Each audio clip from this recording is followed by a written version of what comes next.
Hi, hello. I am Catie Brandon. Thank you so much for clicking on my video. Whether you're listening or watching, it really means the world to me. Now, if you are fascinated by true crime, mystery, something, I guess, dark in that kind of nature, but then also with positive energy, definitely hit the subscribe button. I really appreciate you. Thank you. Now, tonight's case is unfortunately about a disappearance case, but I want to do a shout out to Mary from TikTok who commented on one of my videos. And as soon as she said this name, I've been researching and my soul cannot rest because not just my soul, since I know this story, the poor family that has been involved with this horrific case that we really have not much clue about. Yeah, it's one of those cases, you guys. Her body has not been found yet. But come with me, listen, and I want to know what you guys think below. What you think happened. Don't have to tell me twice. You don't want me around. I don't want to bring you down. Let's say we'll try again. Before we go on, guys, I always do some kind of paid endorsement, even though it's not paid, not yet, manifesting, but it's either friends of mine or products that I use myself that I always talk about. I recently was invited to an Oscar party and I did watch the Oscars. What did you guys think? Let me know. I bawled when Divine won. Her speech was so touching and beautiful. I was very disappointed that my girl Lily Gladstone did not win. I would have thought it would have been amazing, especially, the story about Misty Upham. If you're not sure about that story, definitely click below. I will have it linked right here. I think you can hit the box. I'm still learning editing, you guys. Remember, this is kind of like a one-woman podcast. I film, I edit, I take all the notes, all myself. So it may not be the best, but I am trying and I'm always trying to improve myself. Please know that. But Misty Upham was a Native American actress who not only was beautiful and smart, but her death is still a mystery today. If you want to check out that video, right there. I may do another video explaining it because I did that video when it was where TikTok wanted like shorter videos. So the video is like 8 minutes long. But I have the sources in the description below where I got these ideas from. But I would really love it if Lily would have won. But I do really like Emma Stone, so congratulations to her. And I joke around with my friends because I said that Oppenheimer I knew was going to sweep the Oscars. I just had a total feeling. With that said, though, I found this podcast who presented the show and had this awesome Oscar party called the Oscar Worsty Podcast, or the Worsty Oscar Podcast. Sorry, I'm a little dyslexic. I'll have it linked in the description below, but it's about three guys who talk about movies, and I really enjoy it because they talk about all kinds of movies, not just movies that I've watched from like the 1980s and up, and a couple 1970s. They go all the way down to the 20s, 30s, and I learn a lot. And they have different personalities, which is very entertaining. So sometimes if I want to take a break from true crime, for my mental health, I definitely check those podcasts out. And if you're a fan of Daniel Tosh, definitely check out the Tosh Show on podcast. He's very raunchy and hilarious, like he's himself, ironically a Gemini. I have a lot of Geminis as guy friends. I didn't realize that. My friend Zach, who is one of the hosts of the Oscar Worsty podcast, he's a Gemini as well. I just realized that. Okay. But yeah, definitely check that out. They are an indie podcast and extremely entertaining, and I really enjoy it. So yeah, check it out. Thank you so much for having interest and checking out my podcast, Oscar Worsty Podcast. I appreciate you. Thank you so much for enjoying the title page. Those are my fur babies. And also that is my friend Doug Burton singing the theme song, The Way We Never Were. Hope that's right. If not, I will have the link in the description below and also his information. He's a singer-songwriter and also a really cool dude. Really nice Gemini.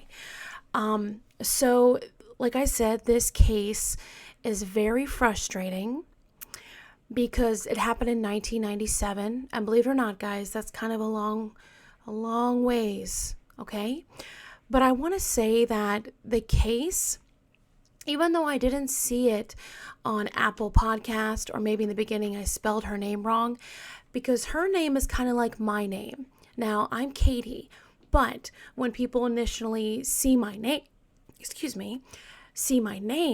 they think Catie, Catie. Now, Kemberly, she spells her Kem instead of Kim.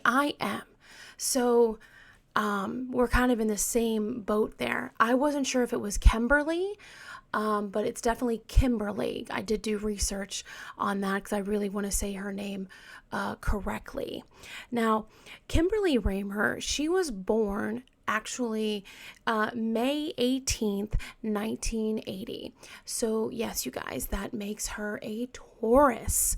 Now, what is very upsetting is she basically was a child when she went missing.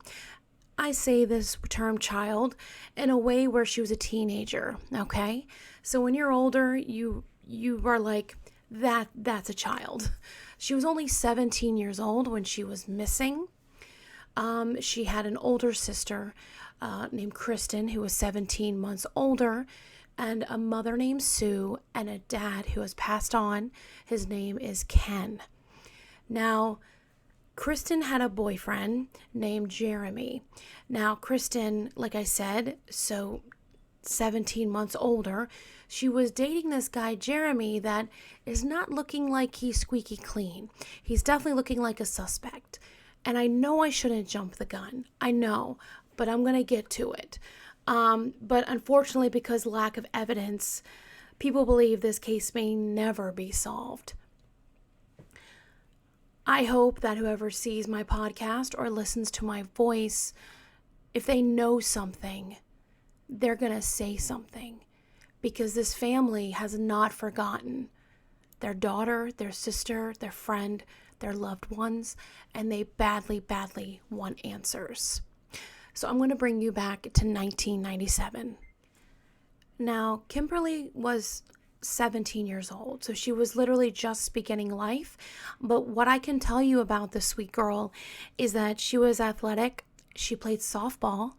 She was very easygoing, outgoing, very smart. She seemed kind of witty, honestly, but she also was a good girl. Her family did not know her of dating yet, which, there's no harm in that. Some people get very judged about that. But I didn't have my real first boyfriend until I was like 18, which my parents were pretty proud of. I did have hanging out, hold hands, but I don't know. Some people are really, really boy crazy and girl crazy. Other people are just like, I want to focus on my studies. And me, I don't know, never really was boy crazy.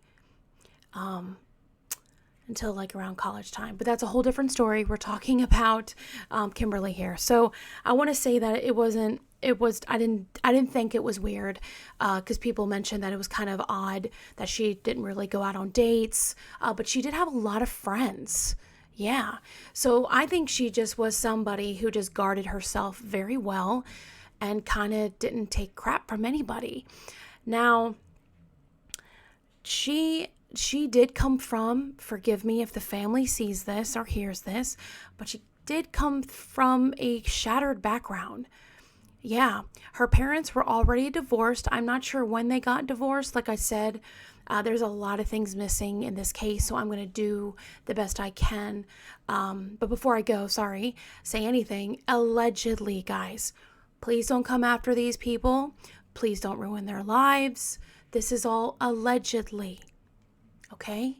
Again, allegedly. We have no one been arrested for this case, and we couldn't even find the body. Please remember that. So like I said, her parents were divorced.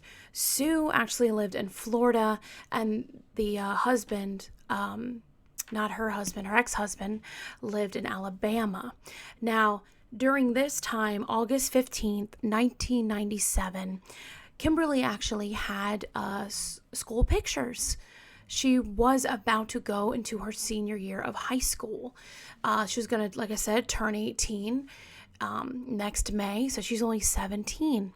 Now, she's extremely excited. Her plans were to hang out with her friends, and her dad seemed like he really trusted her. And during this time, I'm thinking because school was really close, she went to school in Alabama. This is where it all took place. It's a small town. In 1997, they said about like 6,000, 7,000 people. So the dad is pretty much like watching the daughter, but like not really. I feel that he really, really trusted her, and she seemed to be a very trustworthy daughter. She did. Like I said, kind of on the goody two-shoes kind of way. She just, she was extremely smart, athletic. But that night, August 15th, that night was the last night anyone has seen her. And before you come after me, the family did not say she was missing, not until Sunday. Yeah, not throwing the parents under the bus. I'm not, okay? But the background is kind of shattered. Her home life is kind of shattered. That's why when I was explaining things to George, George immediately was like, she ran away. 2 divorced parents, 2 different places. They both now have significant others, 1 boyfriend, 1 girlfriend, so they're not really paying attention to her. But I did not feel that at all. I felt like something horrific happened to her. I still feel that. I have a candle lit behind me and some crystals. And as I was like watching and listening to interviews, I just had chills up and down my back. Unfortunately, I do think that she is no longer with us. Someone mentioned it could have been a human trafficking case. George said she could have ran away, but I don't feel like any of that has happened. So during that night, her plans were to hang out with friends, and her dad was like, I need you home by 11 p.m. or 11:30. That was her curfew. So, of course, she's like, yeah, sure, no problem. Well, the father did not come home that night. In fact, he spent the night over his girlfriend's house. Yeah, okay. So he went early in the morning the next day, Saturday morning, and, Kimberly's car was still in the driveway. And now I don't know why he didn't check on his daughter. I don't, guys. That's one of the main criticisms about this case is why didn't he check on his daughter when he got home? Now, his thing was that he came early to go golfing with friends. Now, this is in Alabama. Now, when you guys go golfing, it gets hot later on. And usually golfers wake up really, really early and leave early before it gets really, really hot outside. So I'm guessing Ken, the dad, was thinking, I don't want to wake up my daughter. It's still very early. But he goes and sees that her door is shut. So he thinks that she is in the room. But tragically, during this time, she is not. So like I said, guys, she went missing Friday, and she did not receive the police didn't get involved until Sunday. Now, it is very kind of sketchy and tricky about the time. So like I said, there's a lot of things missing in the case, but just tell me what you feel. I'm going to give you the information that I got, okay? So all day Saturday, the mother was actually with her boyfriend, and she claimed she woke up early on Saturday and they were fishing literally all day. So it wasn't until, you guys, Sunday is when the father goes in walks around looking for his daughter Kemberly, and he opens the room, he opens the door and he realizes she's not in her bedroom. He calls the wife and he is like, Sue, is Kemberly there with you? Now, immediately Sue is thinking, what are you talking about? Because like I said, her vehicle, guys, was still in the driveway. Now, right now, there's not a panic. Believe it or not, there's not a panic. It's a small town. They think maybe she is out with friends and she slept over and then she forgot to leave a note. It's something that is very innocent right now. They don't think anything of it. Now, Kenny, the dad, starts calling all her friends. And they're like, have you seen Kemberly? Where is she? He's just wondering where his daughter is at. Now, one of the friends says that, no, but she does have a boyfriend. Now, the parents are completely shocked. They're like, what? Kemberly has a boyfriend? And she kept this secret for good reason. So she started seeing this guy, and this guy basically, I don't know, some people give him like different names. It's not Jeremiah. I keep getting, again, like this case did not, I feel like, get the right attention in the beginning. So a lot of things are missing. So I'm just going to say the boyfriend, because the reason I'm not saying his name, you guys, because he was cleared. He was completely cleared. He passed a polygraph test, but he was the boyfriend. Now, Kemberly is 17. This guy was in his like early 20s, separated or divorced, and had a kid. And they've only been dating for a couple weeks. Now, the friends explained to the parents that they met during Kemberly's softball game and started seeing each other. Now they were like, okay, let's go to the boyfriend's house. That's probably where she's at. Let's go. So the family goes to the boyfriend's house. And sadly, you guys, she is not there. She is not at his house. The family is saying, what's going on? There is like, okay, she's got to be somewhere else. Do you have any information? But like I said, this guy was completely cooperative, okay? They even asked about, hey, can you take a polygraph test? Can you tell us your alibi? Because weirdly, he was the last one to see her. Like, that is on record, and that usually is the case. It is. That usually is. Usually the last one to see someone is usually the guilty one. That's, again, I'm just going to throw suspects at you, and you just let me know. Okay, so the boyfriend, for the short time, is very cooperative. Like I said, passed the polygraph, alibi, bing, bada, boom. Okay. Now, the night before, when she was hanging out with her friends, okay, remember supposed to be hanging out with her friends, he said they hung out together, not after the curfew at all. Like, she left, they had a really nice time, she left, and she was going to bed. And, that's what he said.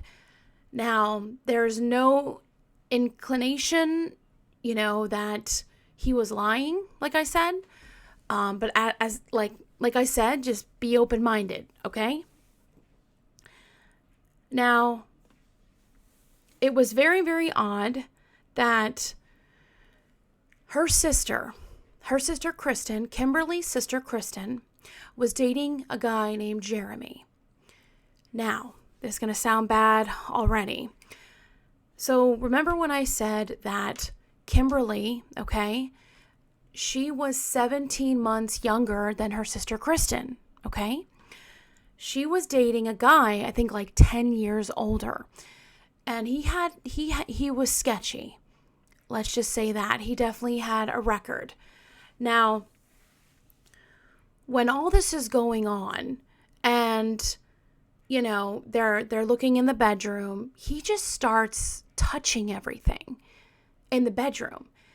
And he was behind Sue. Remember, Sue is Kemberly's mother, because they're looking in the bedroom and they notice there is weird, strange stuff, going on. they actually noticed that there was a pillow. Now, the pillow was either inside, where like a headboard is, you guys, and then like the pillow was shoved inside the bed, or it was shoved on the outside of the bed to like block the wall. Now, people have their, theories. Now, they say that was happening because usually when people have sex or sexual relations and the bed is moving back and forth, it like muffles the sound, But I like to say, like, I feel like that's a very hard no. I don't think that she would do that to her sister. And yeah, I just don't think that happened. But she had posters or like pictures on the wall, you guys, and they were found on the floor. Yeah. So the blankets were messed up, and like I said, the pillow wasn't where it's supposed to be. So it's not looking good right now. So during this time, Jeremy is behind Sue, okay? And he is literally touching things. And Sue is like, can you please stop touching things? Like, because if it's a crime scene, they need to keep, all the evidence, as much evidence as they can. Because already it's passed a couple days from where the father saw his daughter, Yeah. So it's already tension in the home, and then it gets weirdly more tension because it's a close-knit community. So people start coming over the house to console Sue. And that is very sweet and all. But what's not sweet is that people may have gone into Kemberly's room. They walked around the house, just, I don't know, evidence that could have been there and now is destroyed. And Jeremy, out of nowhere, picks up the phone and says, hey, my dad is a detective. We need to call the FBI. Now, during this time, the family was worried, but they weren't like frantically worried. So by Jeremy doing this and saying, we got to call the FBI, the family's like, what? What are you talking about?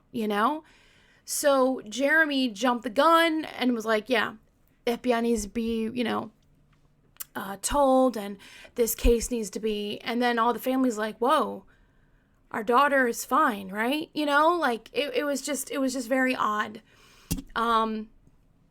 Plus, I feel like with Jeremy touching things, that's very suspicious, especially when Sue asked him a few times, stop touching her things, As the parents were searching her room, they noticed some very distressing things. Like, okay, the first thing is that it looked like she was literally getting ready for bed. Yes. None of her shoes were missing. So if she's gone, she would be barefoot, or at least in socks. She took her contacts out. So her contacts was still in their case. Her keys, her wallet, her purse, they were still in her room. And not to mention, guys, her car is still in the driveway. Now, with him touching everything, people are kind of getting suspicious. Even in 1997, they're like, why is he touching everything? And he kind of is. Like, especially touching the phone and like being frantic, I mean, unless he's been there already and his DNA is already there. So he's like putting more DNA to say that, oh yeah, I've been here, but you guys saw me do it, Yeah, it's something to think about. Now, authorities go to the crime scene, you guys. The crime scene, we're not sure if it's a crime scene yet. And there is no blood found at all in her room. And they spray luminol, nothing. There was no forced entry at all. And like I said, the boyfriend she was seeing, he passed the polygraph test.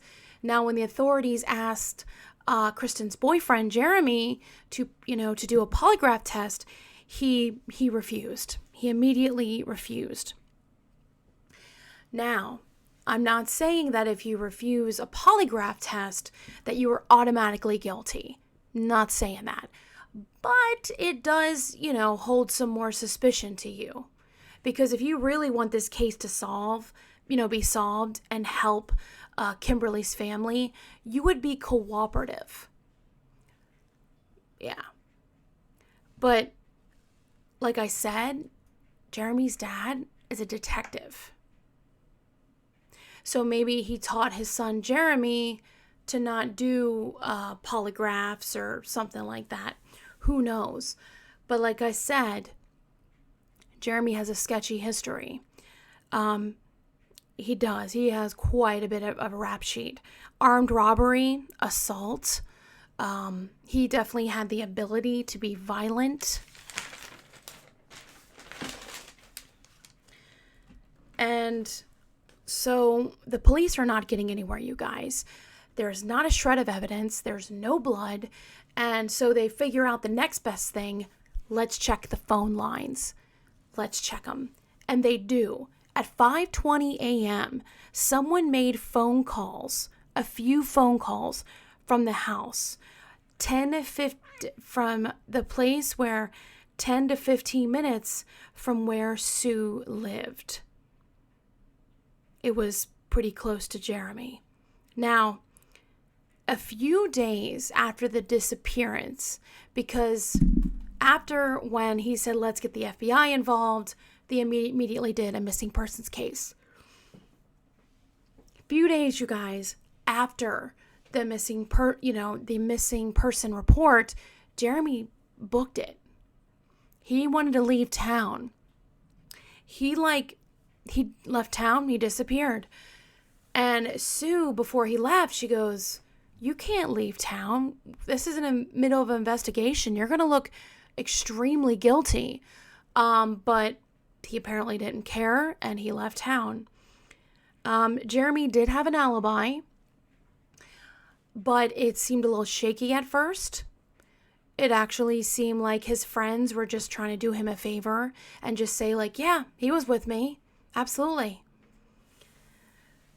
Now, when Jeremy was held for questioning, he did change his story, you guys. Not just once, but a few times. And again, that looks very suspicious as well. But the most suspicious thing that he did, and I literally got kind of freaked out about it, was Saturday. It was either Friday night going into Saturday or early Saturday. Jeremy was borrowing Kristen's car at the point, which was, his girlfriend.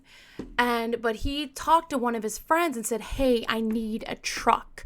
I need a truck now. He came over to his friends who was really frantic and said, I need a truck. I need, and they're like, okay, why? And he said that it wasn't that he had to move something. It was just vague. It was vague, okay?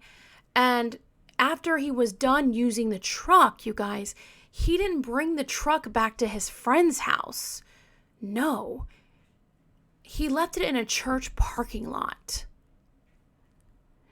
And sadly, by the time the FBI or investigators got to this vehicle, it was wiped clean. I mean, wiped real clean. According to the investigators, they actually went to the place where Jeremy had the truck cleaned and actually took the debris from the vacuum. But sadly, Sue, the mother, did not find out if the police found anything in the vacuum.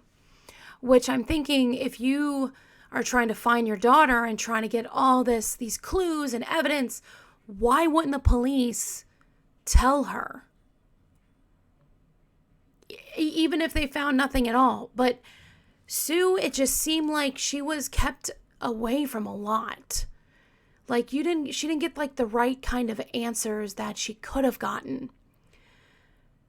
Now, Jeremy, like I said, with his rap sheet, I don't know what he did, but he ended up in jail in 1998. He was off the street for like a period of time, okay? Now, investigators are still on this case, and they're thinking someone knew her schedule. Someone had to know her schedule.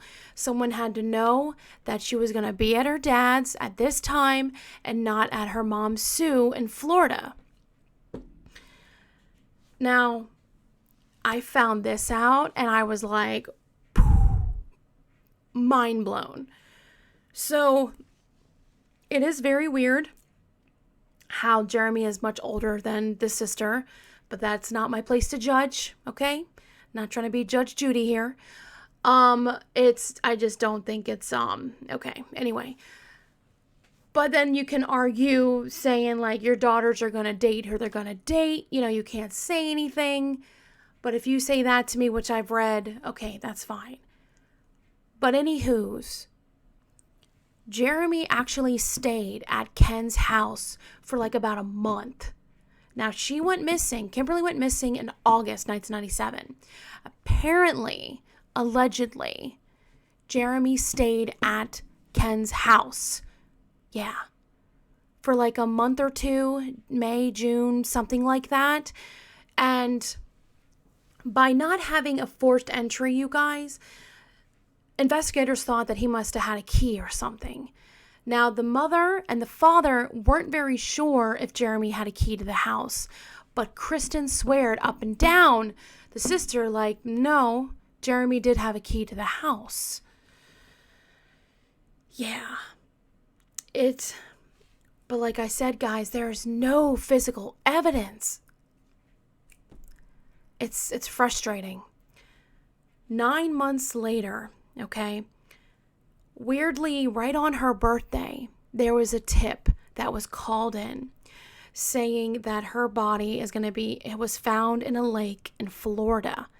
But by the time investigators went there and hired these divers, they did not find anything.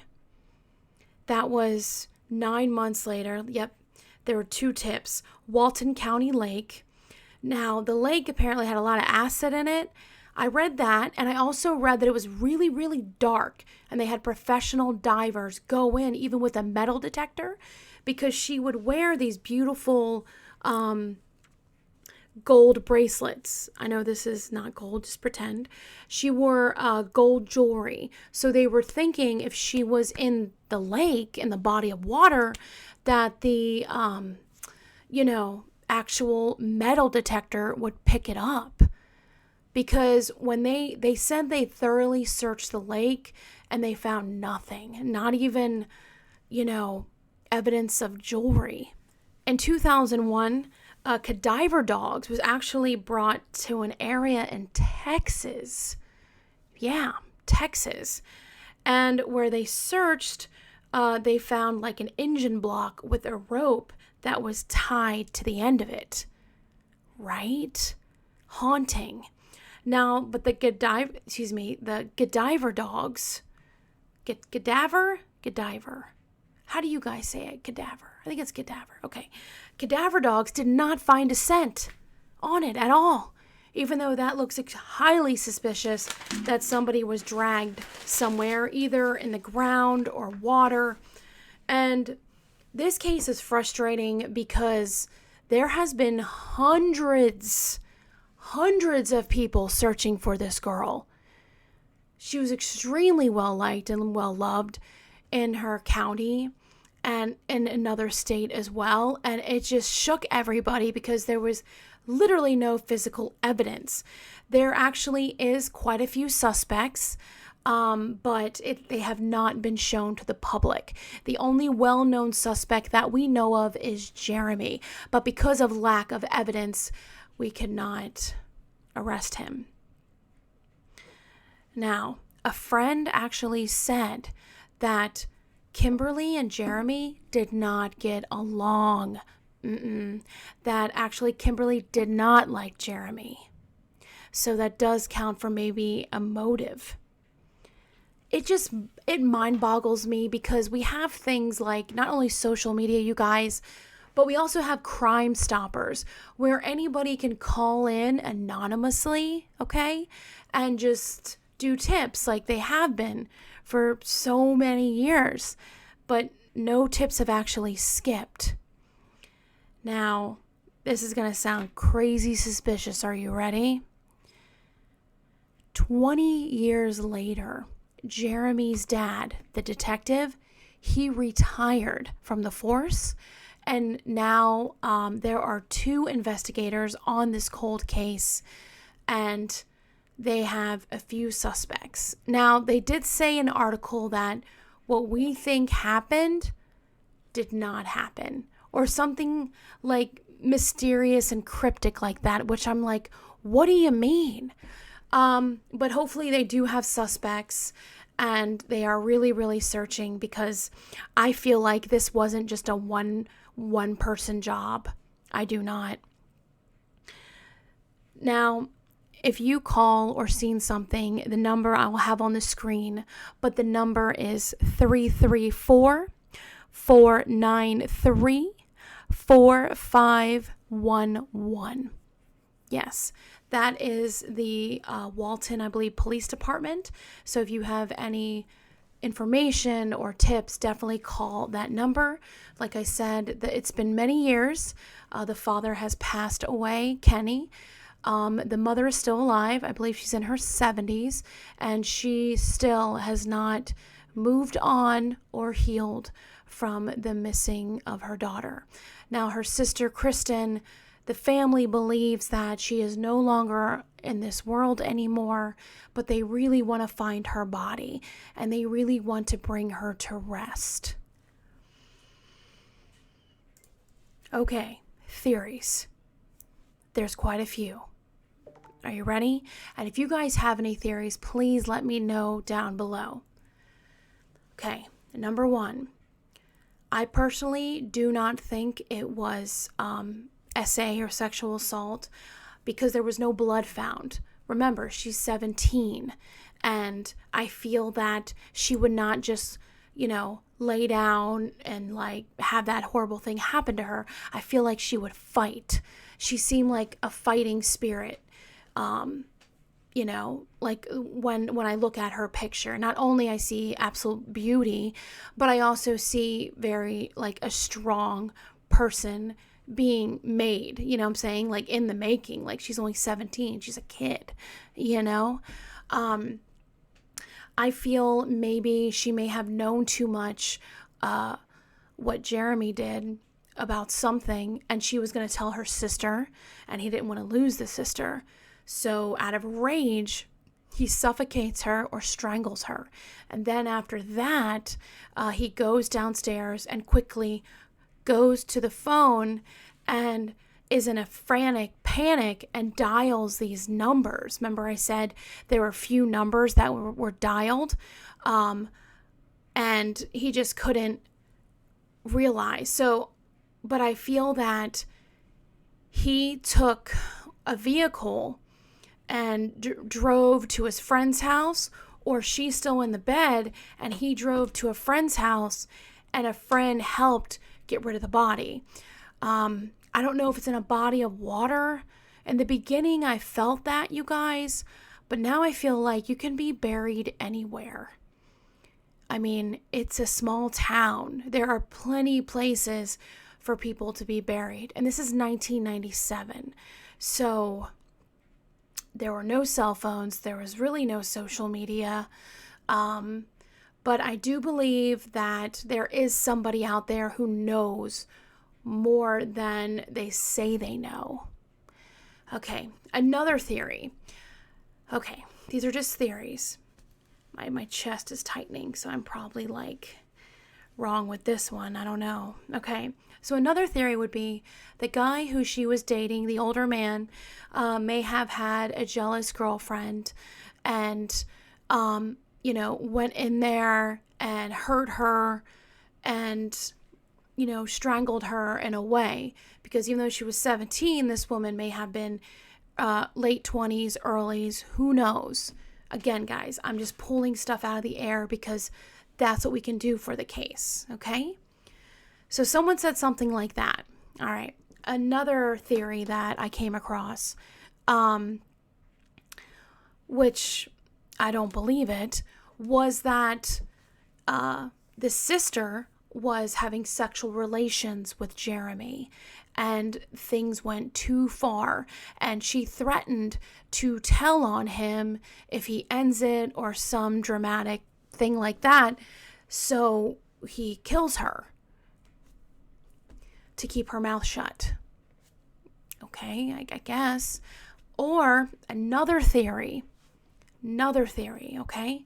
Another theory is, remember, she went to that party and she had a really, really good time. Another theory is that maybe she had a window or something unlocked because the family does not remember if, it's such a long time ago, and when people were asking them questions, they weren't sure if the doors were even locked. Like I said, small town kind of vibe. So it could have been maybe a stranger that was looking at her in the party, perhaps a guy that was buying them beer, or just, somebody that just wanted her, and then she was sleeping and he followed her and he noticed that nobody was home, and then he had his chance. But honestly, what I'm feeling right now is that she is no longer with us. I don't think she ran away. I think it was someone she knew. And I think she was extremely scared because she didn't have her contacts in. And as you know, I wear glasses. So I feel like her without her glasses, she is like disoriented. She doesn't know who or what's going on. Maybe Jeremy, when he lived there a couple months before, he started being infatuated with Kemberly because, they're sisters, they do look alike, and some boyfriends have a weird sexual fantasy about the sisters for some reason. I don't know. But I know she was scared. And I know she was surprised. And I know she didn't see it coming.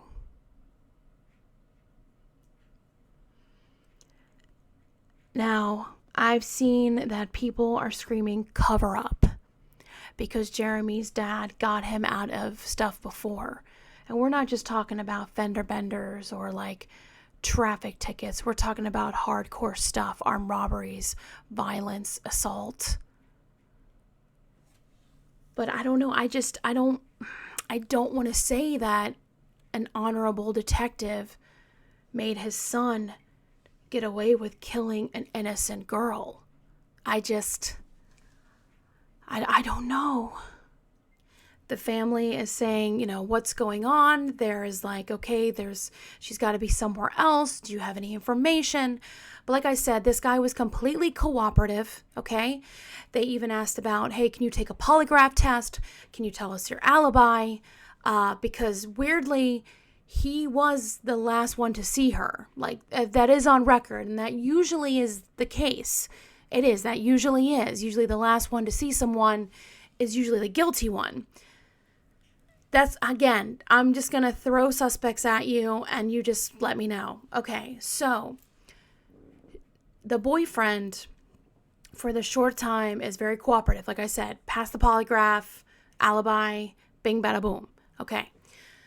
Now, the night before, when she was hanging out with her friends, okay, we're supposed to be hanging out with her friends, he said they hung out together, not after the curfew at all. Like, she left, they had a really nice time, she left, and she was going to bed. And, that's what he said. Now, there's no inclination, that he was lying, like I said. But as like I said, just be open-minded, okay? Now, it was very, very odd that her sister Kristen, Kimberly's sister Kristen, was dating a guy named Jeremy. Now, this is going to sound bad already. So remember when I said that Kimberly, okay, she was 17 months younger than her sister Kristen, okay? She was dating a guy, I think like 10 years older. And he was sketchy. Let's just say that. He definitely had a record. Now, when all this is going on and they're looking in the bedroom, he just starts touching everything in the bedroom. And he was behind Sue. Remember, Sue is Kimberly's mother, because they're looking in the bedroom and they notice there is weird, strange stuff, going on. They actually notice that there was a pillow. Now, the pillow was either inside, where like a headboard is, you guys, and then like the pillow was shoved inside the bed, or it was shoved on the outside of the bed to like block the wall.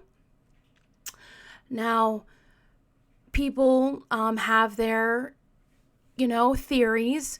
Now, they say that was happening because usually when people have sex or sexual relations and the bed is moving back and forth, it like muffles the sound, But I like to say, like, I feel like that's a very hard no. I don't think that she would do that to her sister. And yeah, I just don't think that happened. But she had posters or like pictures on the wall, you guys, and they were found on the floor. Yeah.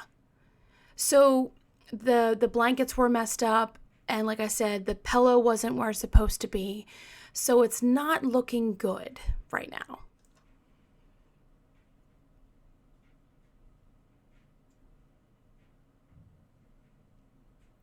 I'm sorry, I'm just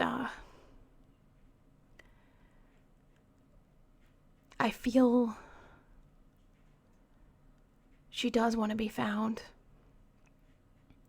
She does want her family to have peace.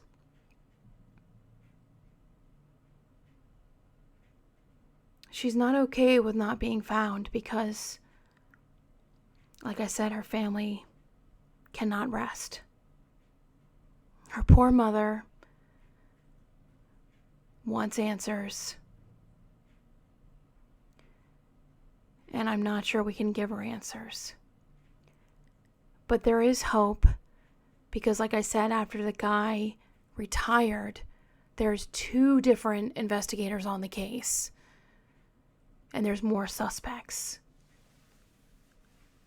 But, Kimberly, baby girl, I pray that you rest. I pray that you heal. I pray that the loved ones involved in this case heal. Because, as much as we can point to one person or the other, we don't know. And how many cases have we seen, guys, where it looked like, oh, he definitely did it, but then years later, DNA evidence or something like that, like, exonerated him. So it's just a tough case.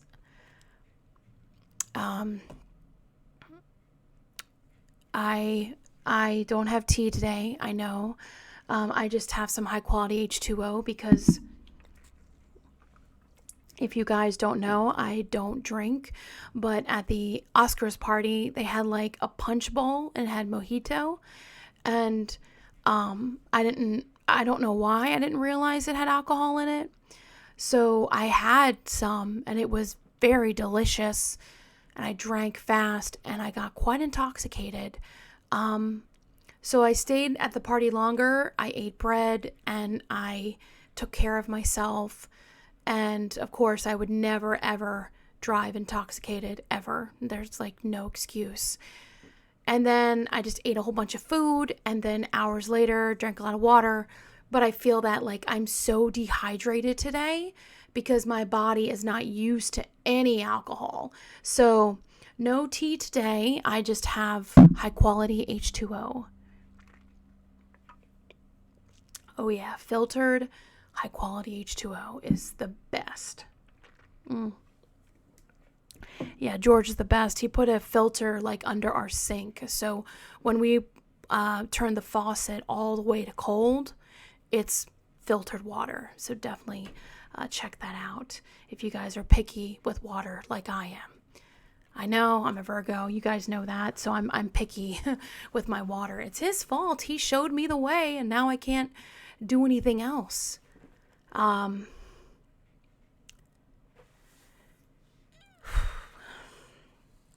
There is a Facebook page, guys. I'm going to have that linked in the description below.